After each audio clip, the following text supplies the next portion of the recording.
What is going on, football fans? Back at it with another New York Giants video, and in this video I'm going to dive into the Week 2 matchup between the New York Giants and the Chicago Bears in Soldier Field. This will be now the third year in a row where these two teams meet up. Last year they played at Soldier Field as well. The Bears won narrowly 19-14. The year before that, if you remember correctly, the New York Giants won in overtime 30-27, a game in which they pretty much controlled throughout. The Bears recovered a late onside kick and then were able to send it to overtime before the New York Giants got the win. Last year, the Giants probably should have won that game as well. They lost by 5, but Aldrick Rosas missed 2 field goal kicks. If he would have made them, the Giants get out of there with a 2019 win. The Bears 2 years ago, of course, were a very good team. That was the New York Giants' signature win in the 2018 season when we finished pretty strong, 4-4 over our last 5 games. And this is a team we've matched up pretty well against over the last couple of years. In terms of from an historical context, the Bears hold a sizable advantage at 34-24-2. And historically, both these teams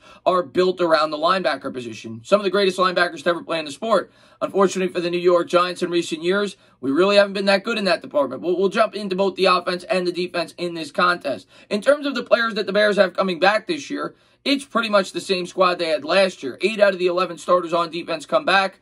Their weapons on the offense are pretty much the same. Allen Robinson remains their number 1 threat. Tarik Cohen could be a threat out of the backfield. Anthony Miller's a nice wide receiver as well. And I'll talk about some of the things that they did against the Giants last year in terms of their offense. But on their defense, that's where this team is built. I know they struggled week 1, and I'll talk more about that. Last year, they ranked, I think, 8th against the pass and 4th against the run, or vice versa. They were top 10 in both. Still had a very good defense. Didn't create nearly as many turnovers, I believe, as they did the year before, but it's still a very good defense, and that is where they will win and lose games. Now, week 1 against the Detroit Lions, the Bears looked lost. Chuck Pagano talked about it. The Bears still were able to come out with a win because Mitch Trubisky played unbelievable in that fourth quarter, throwing 3 touchdowns coming from behind against the Detroit Lions. But the Lions were able to move that ball at will, and I didn't get to watch that game in its entirety, but I would imagine because of the lead the Lions had, maybe they went in prevent, which enabled Mitch Trubisky to go on that run in the fourth quarter and bring the Bears back and get a much-needed win week 1. But they certainly did not look like the defense that we've been accustomed to over the last 2 years.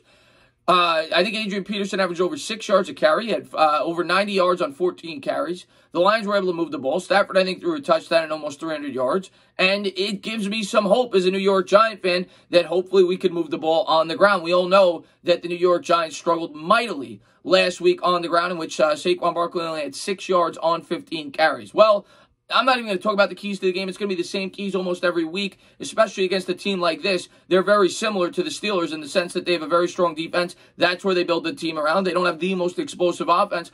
The key to this game for the Giants, you can't turn the ball over. Got to control the clock and got to run the football. And last week, we couldn't do that. We asked Daniel Jones to throw 41 times against a great defense. If we do that this week, we're probably not going to win. Last year, Daniel Jones did throw 2 touchdowns against the Chicago Bears defense. Only 150 yards. They asked him to be a bit of a game manager. Only averaged 4.2 yards an attempt. And Barkley was limited to, I think, 55 yards on the ground. But based off of last week, we would take that in a second. Barkley, to me, is the key to this game. Like I said, if we can't run, we don't win. The encouraging thing is, like I said, if Peterson was able to do that, you would hope if this New York Giants offensive line could get a push, he should be able to at least have a decent day and help out Daniel Jones in the passing game. Last week, the offensive line was dreadful. And if they play that bad against the Bears, if they play that bad against anybody, we're not beating anyone. The run blocking was as bad as I've ever seen. The pass blocking, when you go back and look at the stats that came out in terms of the quarterback pressures, Daniel Jones, and this is based off of 2.5 seconds or less, was pressured on 22 of his 48 dropbacks in that game. That's nearly half of his dropbacks. There was pressure within 2.5 seconds.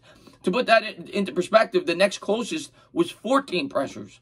So that even speaks more volumes about how Daniel Jones was able to overcome some of the things in that game last week. He was pressured more so than any other quarterback by a mile. And that can't happen this week. But the way that the New York Giants are going to be able to limit the pressures on Daniel Jones is going to be able to run the football with Saquon Barkley. The question is, can they do it? As far as the Bears on offense, you've obviously got Mitch Trubisky. Trubisky, not that good of a quarterback. He was good 2 years ago. I think he had a 95 quarterback rating, led them to an 11-5 record. Last year, he obviously dropped dramatically. A year in which when Nagy came aboard, you thought, 2 years ago rather, but you thought with Nagy, he would progress as a quarterback. He was known to be a quarterback guy. Hasn't really seen that happen.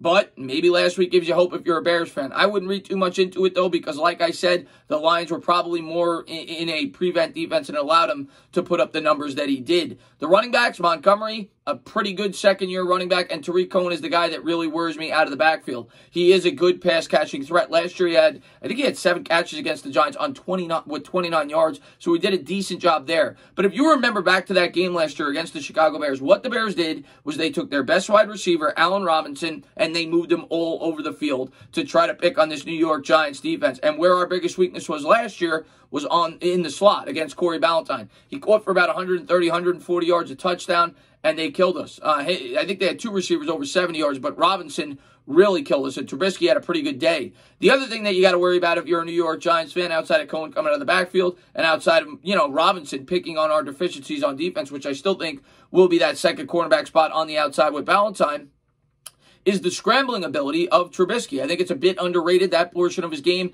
Did rush for 26 yards last year. I think he could make plays with his legs if the game breaks down. And from what I read, the New York Giants were working on that in practice today. So we'll see if the New York Giants defense is up for the task. Last week, I thought the New York Giants defense played pretty well, all things, considered. The fact that we couldn't extend drives, I thought they did pretty well. 2 big spots last week. They were able to get 3 and outs after we failed to score a touchdown on the muff punt and the drive coming out at halftime, and they kept us in that football game. We just couldn't get the job done. We turned the ball over too much. But I was encouraged with the way the defense played, and I do think we will be able to get some pressure on Mitch Trubisky and hopefully force a couple of turnovers. Last week, Trubisky played well with his 3 touchdowns in the fourth quarter, but we all know if we get pressure on him, we will be able to make plays. And to do that, well, we're going to have to stop the run. The good news is the Bears don't run the ball that well. They just don't. Even last week, Montgomery didn't do that good of a job. I think we could do that like we kind of did last week until Snell beat us down the stretch when I think the defense kind of got worn out. But I do think this defensive line could do a good enough job to make Trubisky throw the football. And when he does, much like last week, we have to find a way to create turnovers. We were not able to do that last week. The only turnover we created was off the muff punt.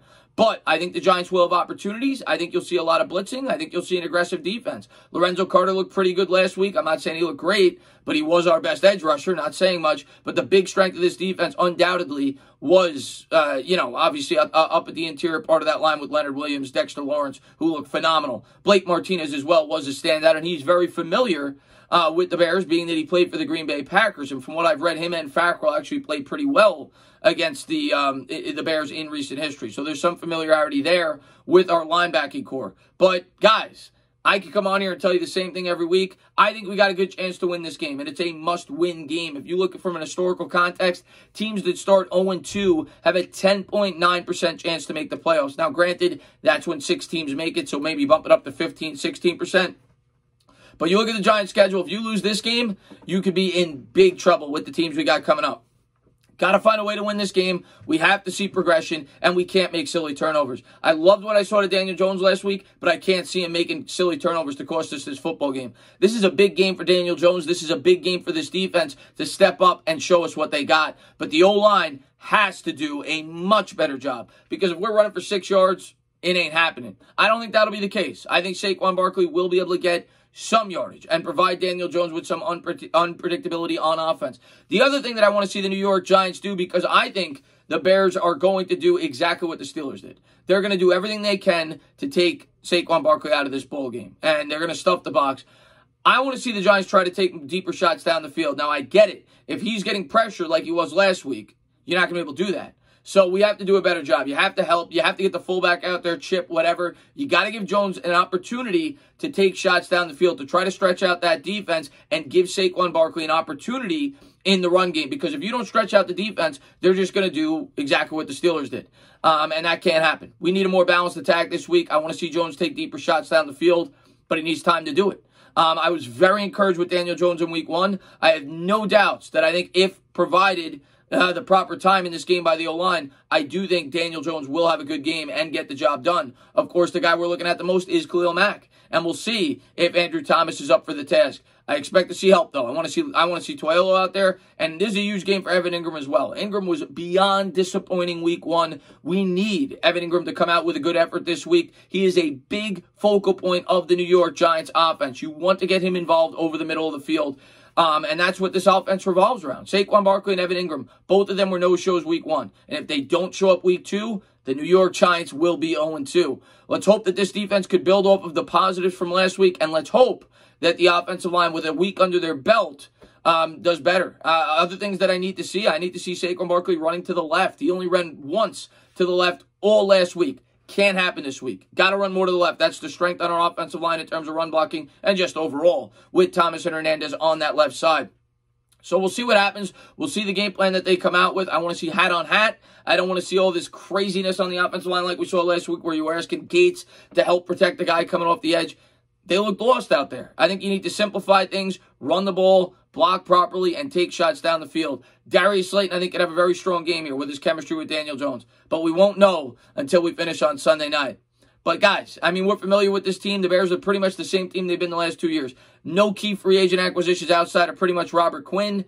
Cole Kmet was their second-round pick. They didn't even have a first-round pick. They did add Jimmy Graham in the passing game, so they may try to use him a bit in this game. But I actually thought the Giants did a decent job in that aspect last week in terms of against the tight end. We'll see if they're up for the task this week. I personally think this is going to be a very close game. The Bears are favored by 6. I see this being a field goal game either way, and I'm going to actually have the Giants. I think they've played pretty well against the Bears in recent years.